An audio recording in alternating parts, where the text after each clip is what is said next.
মেয়েরা এত লক্ষ্মী হয় কেন বলতে পারবে? আমিও সেটা জানি না, জানার চেষ্টা করি। এই শ্বশুরবাড়ি নামক পাঠশালাটা এতটাও কিন্তু সহজ না। এই যে মেয়েরা বছরের পর বছর তারা সংসার ধর্ম করে যাচ্ছে, এতটাই সহজ ভাবেন আপনারা? না, এতটাও কিন্তু সহজ না। এখানে অনেক ধৈর্যের পরীক্ষা দিতে হয়। শ্বশুর শাশুড়ি ননদ দেওর সবার কথা সহ্য করে তারপরে মুখ বুজে সংসার করে যেতে হয়।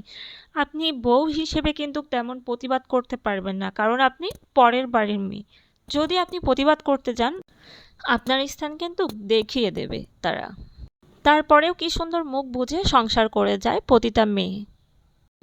এই যে সংসার জীবন যারা 70-80 বছর ধরে পার করে যাচ্ছে, আমি ভাবি তাদের অধিক পরিমাণ ধৈর্য শক্তি রয়েছে।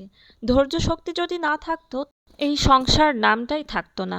কারণ একটা মেয়ে যতটা পরিমাণ কথা শোনে শ্বশুর বাড়িতে, এই ঠিক ততটা পরিমাণ ব্যবহার এবং কথা যদি কোনো পুরুষ মানুষ শুনতো, তাহলে সেই শ্বশুর বাড়ি আর দ্বিতীয়বার যেত না।